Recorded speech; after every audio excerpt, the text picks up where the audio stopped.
तो दोस्तों आज हो गया 20 जनवरी 2022। बिहार समेत देश दुनिया के बड़ी और ताज़ा समाचार लेके आए सिर्फ आपके लिए। चलिए फटाफट खबर शुरू करते हैं। उससे पहले चैनल को अब तक सब्सक्राइब ना किया हो तो फटाफट चैनल को सब्सक्राइब कर दें, लाइक कर दें, शेयर कर दें ताकि इसी तरह की खबर आप हर रोज देख सके। चलिए शुरू करते हैं आज की पहली बड़ी खबर। पंजाब में विधानसभा चुनाव जैसे जैसे करीब आ रहे हैं, सभी राजनीतिक दलों के बीच जुबानी जंग बढ़ती जा रही है। आपको बता दें कि आम आदमी पार्टी के राष्ट्रीय संयोजक और दिल्ली के मुख्यमंत्री अरविंद केजरीवाल ने राज्य के मुख्यमंत्री चरणजीत सिंह चन्नी पर हमला बोला है। आपको बता दें कि चरणजीत सिंह चन्नी के भतीजे के ठिकानों पर मनी लॉन्ड्रिंग के मामले में ईडी ने छापेमारी की है।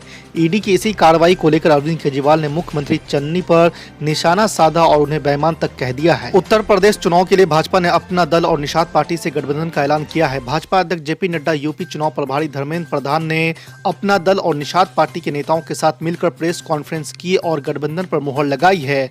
हालांकि सीटों पर कोई बात नहीं हुई है। अनुप्रिया पटेल और संजय निषाद ने इस मौके पर कहा है कि हम सीटों के लिए नहीं बल्कि जीत के लिए साथ आए हैं।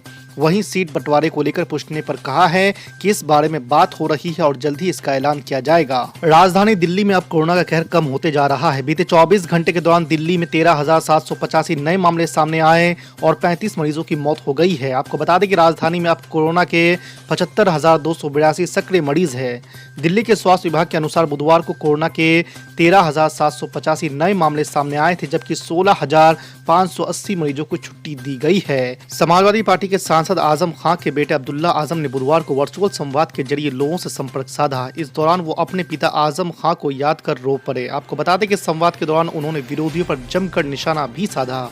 इस दौरान उन्होंने आने वाले सभी कार्यक्रमों में सपा सांसद आजम खां की तस्वीर और खाली कुर्सी लगाने की बात कही है। आपको बता दें कि करीब 23 माह तक जेल में रहने के बाद सपा सांसद आजम खां के बेटे अब्दुल्ला आजम ने वर्चुअल कॉन्फ्रेंस के जरिए आम लोगों के सामने अपनी बातें रखी। आम आदमी पार्टी के प्रदेश प्रभारी और राज्यसभा सांसद संजय सिंह ने कहा है कि प्रदेश में सरकार बनने पर हम बकाया बिजली बिलों की होलिका जलाएंगे। जनता को 24 घंटे बिजली की सुविधा उपलब्ध कराते हुए 300 यूनिट फ्री बिजली और किसानों को पूरी तरह फ्री बिजली केवल आम आदमी पार्टी ही दे सकती है। दूसरे दलों के द्वारा भी फ्री बिजली दिए जाने का वादा किए जाने पर तंज कसते हुए बुधवार को संजय सिंह ने कहा कि हमने दिल्ली में लोगों को फ्री बिजली उपलब्ध कराई। समाजवादी पार्टी के अध्यक्ष अखिलेश यादव ने आजमगढ़ सीट से विधानसभा चुनाव लड़ने के संकेत दिए हैं। उन्होंने कहा कि यदि जनता चाहेगी तो फिर मैं चुनाव में उतरूंगा। उन्होंने कहा कि पहले भी लोगों ने मुझे यहीं से चुनाव जिताया था। अखिलेश यादव ने कहा कि आजमगढ़ की जनता ने मुझे पहले भी जिताया है, इसलिए वहाँ की जनता से ये पूछना जरूरी हो जाता है कि मैं वहाँ से चुनाव लड़ूं या फिर नहीं। आपको बता दें कि 300 यूनिट बिजली फ्री देने के सवाल पर अखिलेश यादव ने कहा है कि हमने जैसे ही ये फैसला लिया है तो भाजपा घबरा गई। उन्होंने तुरंत बिजली बिल को आधा करने का फैसला ले लिया। यूपी चुनाव से पहले अखिलेश यादव को बड़ा झटका देते हुए समाजवादी पार्टी के संस्थापक मुलायम सिंह यादव की छोटी बहू अपर्णा यादव बुधवार को भारतीय जनता पार्टी में शामिल हो गई है। भाजपा के दिल्ली स्थित मुख्यालय में यूपी के डिप्टी सीएम केशव प्रसाद मौर्य और यूपी बीजेपी चीफ स्वतंत्र देव सिंह ने अपर्णा यादव को पार्टी की सदस्यता दिलाई है। आम आदमी पार्टी ने गोवा विधानसभा चुनाव के लिए अपने मुख्यमंत्री के चेहरे का ऐलान कर दिया है। दिल्ली के मुख्यमंत्री और आम आदमी पार्टी के राष्ट्रीय संयोजक अरविंद केजरीवाल ने गोवा में ऐलान किया है कि अमित पालेकर सीएम उम्मीदवार होंगे। उनका नाम लिस्ट में सबसे आगे चल रहा था। आपने पहले ही कहा था कि उनका सीएम फेस भंडारी समाज का होगा। सुप्रीम कोर्ट पर कहर बनकर टूटा कोरोना। 10 जज कोविड पॉजिटिव, कई कर्मचारी भी हुए संक्रमित। जी आपको बता दें कि सुप्रीम कोर्ट पर कोरोना कहर बनकर टूटा है। देश की सर्वोच्च अदालत के 10 जज इसकी चपेट में आ गए हैं। आधिकारिक सूत्रों ने मंगलवार को कहा है कि महामारी के संक्रमण ने कामकाज को काफी प्रभावित किया है। उन्होंने ये भी कहा कि कर्मचारियों के संक्रमित होने की दर 30% के करीब पहुंच गई है। हल्के लक्षण वालों को होम आइसोलेशन में ही रखा गया है। चीफ जस्टिस पूरे मामले पर नजर बनाए हुए हैं। राष्ट्रीय जनता दल ने शराबबंदी के मसले पर अविश्वास प्रस्ताव लाने का ऐलान कर दिया है। पूर्व उप मुख्यमंत्री और भाजपा सांसद सुशील कुमार मोदी ने राजद को बड़ी चुनौती दी है। सुशील मोदी ने कहा है कि शराबबंदी कानून को बिहार की आम जनता विशेषकर महिलाओं का व्यापक समर्थन प्राप्त है। शराबबंदी के लिए महिलाओं के अभियान को देखते हुए इसे लागू किया गया था। समाजवादी पार्टी के संरक्षक और पूर्व मुख्यमंत्री मुलायम सिंह यादव की छोटी बहू अपर्णा यादव बुधवार को भारतीय जनता पार्टी में शामिल हो गई है।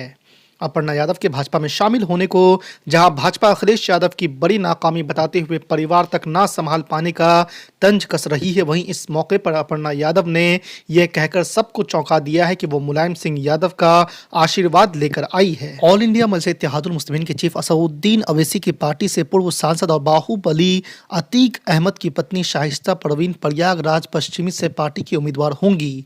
शाइस्ता परवीन योगी के एक बड़े मंत्री को टक्कर देने के साथ ही समाजवादी पार्टी के वोट बैंक में भी सेंधमारी कर सकती है। आपको बता दें कि बाहुबली नेता और 5 बार विधायक रहे अतीक अहमद की पत्नी शाइस्ता परवीन AIMIM में पिछले दिनों लखनऊ में MIM के चीफ असदुद्दीन अवैसी की मौजूदगी में पार्टी में शामिल हुई थी। प्रयागराज के शहर पश्चिमी सीट पर अतीक अहमद का तगड़ा वोट बैंक। मीडिया से जुड़े सभी पत्रकार बंधु आदाब, अस्सलाम वालेकुम। मैंने बैरिस्टर जनाब असदुद्दीन ओवैसी साहब की बहुत सी तकरीरें सुनी और पार्लियामेंट में उनके डिबेट भी सुने और उनकी काबिलियत और दूरदर्शिता से बहुत प्रभावित हुआ। बैरिस्टर जनाब असदुद्दीन ओवैसी साहब का देश के प्रति प्रेम और संविधान के प्रति उनकी आस्था, अल्पसंख्यकों एवं दलितों के प्रति उनके प्रेम और उनके मिशन को देखते हुए मैं उनकी पार्टी ऑल इंडिया मजलिस इत्तेहादुल मुस्लिमीन MIM को ज्वाइन करता हूं और मैं भी करती हूं। आप सब से सहयोग की अपेक्षा है।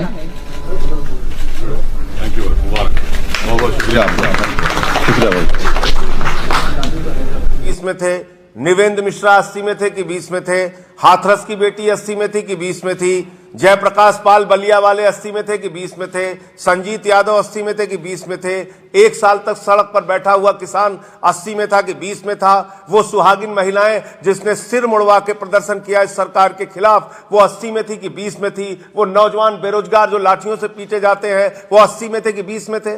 ये चुनाव के समय में नफरत फैलाने का ठेका ले रखा है इन लोगों ने, इसलिए इन लोगों से सावधान रहना चाहिए। वो बरेली में एक ममीरे का सुरमा बिकता है, इसमें लिखा रहता है नक्कालों से सावधान। इन नक्कालों से सावधान रहने की जरूरत है। ये उत्तर प्रदेश को तोड़ने वाले, बांटने वाले, नफरत फैलाने वाले, समाज को खंडित करने वाले लोग हैं। झूठे नारे देते हैं ये, सबका साथ सबका विकास। लिस्ट आएगी तो उसमें अपराधियों का साथ अपराधियों का विकास, यही हो रहा है। सारी लिस्ट उठा के देख लीजिए सारी पार्टियों की। कौन उपयोगी होगा इस बार, एक सवाल ये है, क्योंकि मोदी जी तो कहेगा यूपी। बाबा जी तो अनुपयोगी साबित हो गए ना, बाबा जी अनुपयोगी साबित हो चुके हैं 5 साल में। बाबा जी को अब उपयोगी बताने से दुरुपयोगी हो जाएगी बीजेपी। संजय जी, एक क्वेश्चन यहाँ से ये है कि अखिलेश यादव जी ने ये कहा है कि अब किसी पार्टी के, खासतौर पे बीजेपी में उन्होंने तंज करता है कि हम उनके विधायक या जो बदल रहे हैं दल, हम नहीं उनको अपने में शामिल करेंगे। तो क्या आपकी पार्टी में जगह है उन लोगों की? मैं सपा, कांग्रेस या भाजपा उनके विधायक टिकट नहीं पा सकते। तमाम लोग दूसरी पार्टियों में ज्वाइन कर रहे हैं।